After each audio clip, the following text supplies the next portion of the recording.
Good morning, students.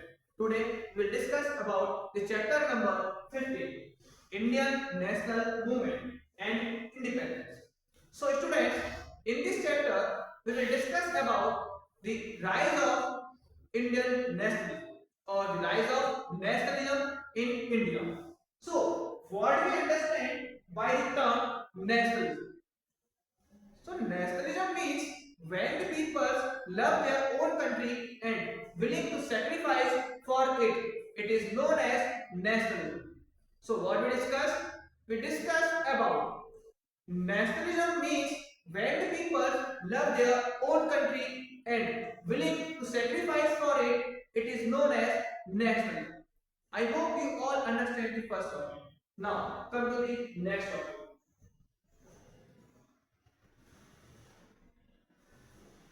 The journey of Indian nationalism.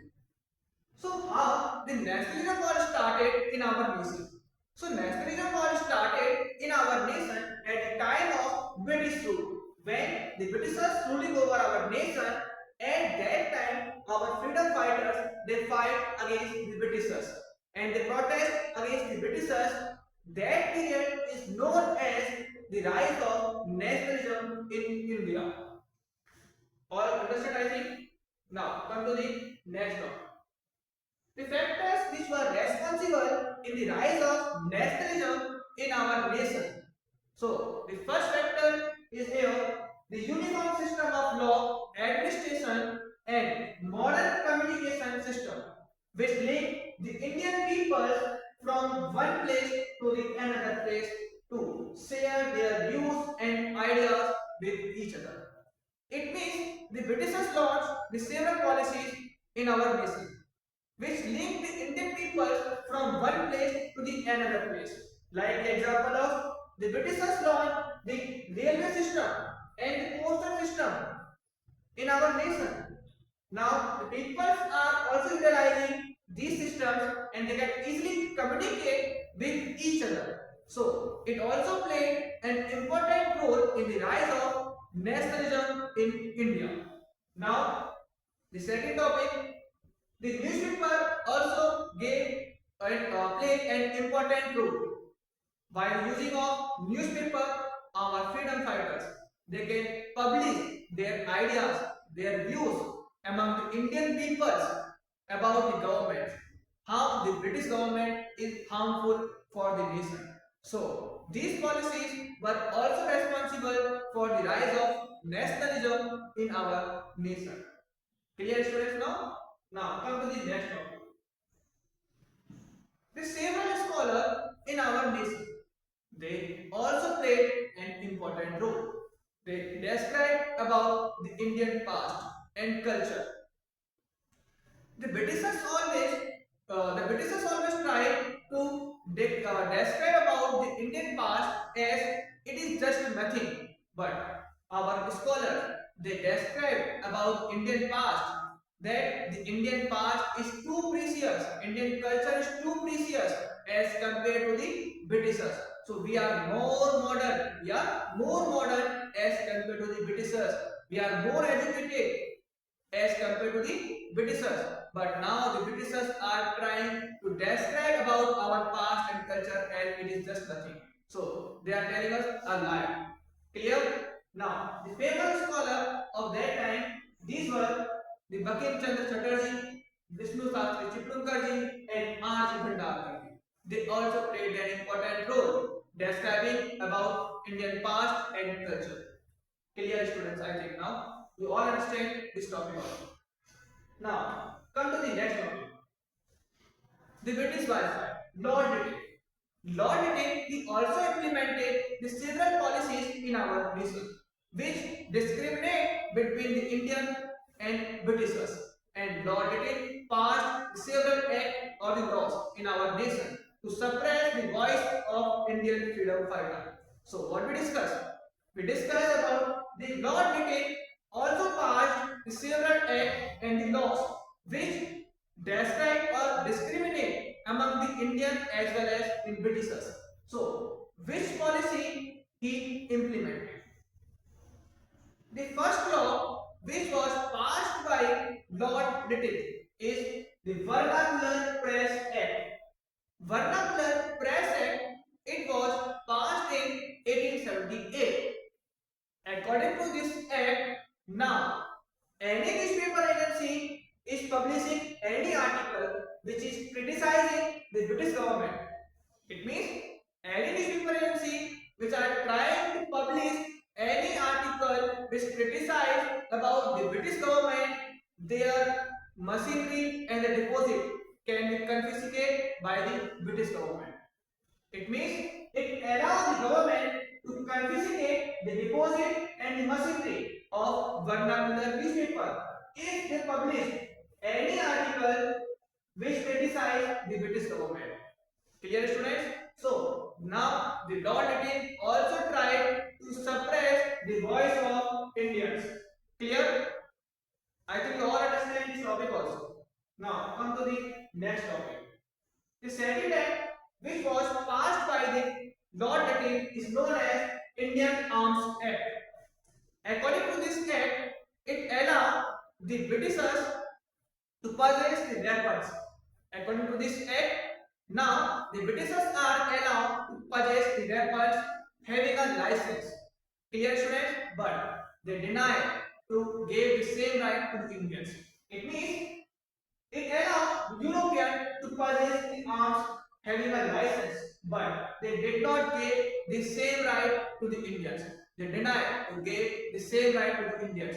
So that is why our people also feel that Lord Little and the Britishers are also discriminating between the Indian and the Britishers. Clear, students? Now come to the next topic. Ilbert Bill. At that time, one of the bill was also passed. According to the Ilbert Bill, it gave the power to the Indian judges to hear the case about the British offenders. It means now the Indian judges are also able to hear the cases about the British offenders, but after the protest by the Britishers. Now the Britishers are protesting against this bill now because of it is giving the equal right for Indian and the Britishers. But the Britishers protest against this bill, and this protest is also known as the White Mutiny because these were the white people now. So they protest against this bill and the government withdraw this act, and our people again they also feel about the discrimination which is created by the Britishers. Now the Hilbert Bill means it gave power to the Indian judges to try the European offenders and aim to bring racial equality. But after the protest by the Britishers, the government amended the act. Now come to the next topic. In our nation, several movements were also held. These movements are known as the movements of peasants and tribals. In our nation, the peasants and tribals they also started the several movements in the nation. And why they started the movement? So they started the movement due to the British policies and the policies of moneylenders and landlords.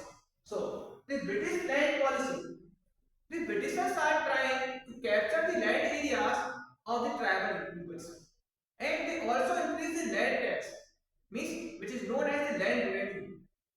Clear, students? So now the peoples are they are facing too much problems by the Britishers.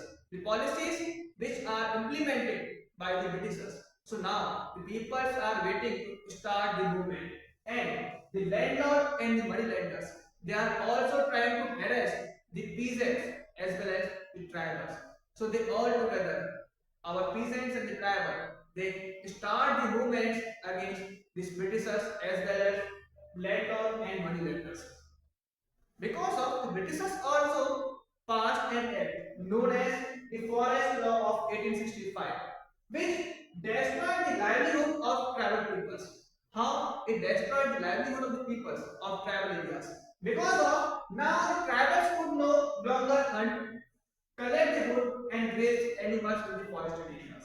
Now, not a single tribal people is allowed to graze their animals in forested areas, and they are not allowed to collect the wood from the forested areas, and they are banned to kill or hunt any wild animals. So now the private people are also facing the several problems, and now they can start and they will start their movement in nation against the Britishers as well as against the moneylenders and the landlords. And they started the several movements in the nation. The movements were the first movement, which was started by the peasants of Bengal, is known as Indigo Rebellion in Bengal in 1859. According to this rebellion, the Britishers were forcing the Indian planters. The Britishers were forcing the Indian peasants to cultivate the indigo over their fertile land. Now, the British planters are forcing the Indian peasants to cultivate the indigo over their fertile land. But the farmers refused to cultivate the indigo over their fertile land. Because of after the cultivation of the indigo over their fertile land, indigo can convert their land as unfertile in future. So that's why they were protesting and they start the rebellion against the British government. So this rebellion is known as the Indigo Rebellion in Bengal. Clear, students? And the movement succeeded in the ending of indigo plantation in Bengal by 1863. Means after the protest, after the rebellion, the movement was stopped. The cultivation of indigo was stopped in Bengal. I hope you all understand. So what to discuss in Indigo Rebellion? Indigo Rebellion was started in Bengal in 1859. It was the movement started against the Britishers who were forcing the peasants to cultivate indigo over their fertile land. But the farmers refused and they denied to cultivate the indigo over their fertile land because of indigo can convert their land as unfertile in future. So that is why they were protesting and they were rebelling against the Britishers. After it, the movement was succeeded in the ending of indigo plantation in Bengal by 1863. I hope you all understand the Indigo Rebellion.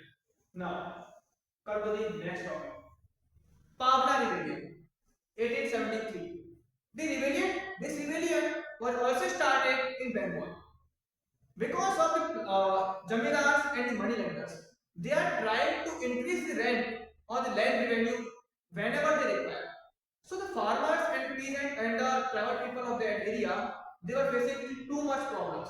It means the peasants of the Pavna rebelled against their Indian landlord because of the Indian landlord had increased the rent and the illegal taxes over them. Means whenever landlord believe that it's a time to increase the tax or the revenue, they can easily increase. So that is why the farmer of that area they were facing too much problems because of their income is not increased, but the tax are increased. So that's why they start the rebellion against the money lender as well as the landlord of that area. Clear? And this resulted in Bengal Tenancy Act. After that, the British government passed an act to sort out the problems of landlord and the peasants of that area. So, according to this act, the act aimed to regulate the relationship between the landlords and the tenants. Tenants means the peasants of that area. So, what we understand by this? According to this act, now the landlords are not allowed to increase the rent day by day or like as soon as possible. They can increase the tax after a specific period or a fixed term. Clear, students? Now, come to the next topic. Deccan Yacht means that was a movement started in the south part of Maharashtra and it broke out in many areas of Maharashtra in 1875. It was also the similar revolt against the moneylenders and the landlords of Maharashtra, and they are trying to suppress the peasants of that area. So, what we understand by the Deccan Yacht, we discuss about the Deccan Yacht was started in the Maharashtra, and it was the similar movement which was started by the peasants of Maharashtra against the moneylenders and the landlord of the area. Because of they are also trying to harass the Indian farmers or the farmer of Maharashtra. Now come to the next topic. The Munda Rebellion. The Munda Rebellion was started by the leader known as Birsa Munda, and it was started in the Chota Nagpur Plateau region of Jharkhand. Or it was started by Birsa Munda. He mobilized the Munda tribal peasants in Chota Nagpur Plateau regions. I hope you all understand the Munda rebellion also. Because of now the tribal peoples are also protesting against the British now. Clear? Now, Koi rebellion. And Koi rebellion was started in the Rampa Hills in Andhra Pradesh. It was a movement started by the tribal people of the Andhra Pradesh against the Britishers. Because of now the Britishers are trying to capture their land. So that is why they started the movement against the Britishers, known as the Koyo rebellion. Koyo were tribes of Andhra Pradesh. Now, clear? In both tribal attacked the landlords, moneylenders as well as British officers. In that movement, the tribal peoples are trying to protest against the moneylenders, landlords as well as Britishers also. Clear? Now, come to the next topic. So, students, today we discussed about our first part of the chapter, and we will discuss about the remaining topics and the second part of the chapters in our next class. So I hope you all enjoy the chapters, and we will discuss about the next topics in our next classes. Thank you.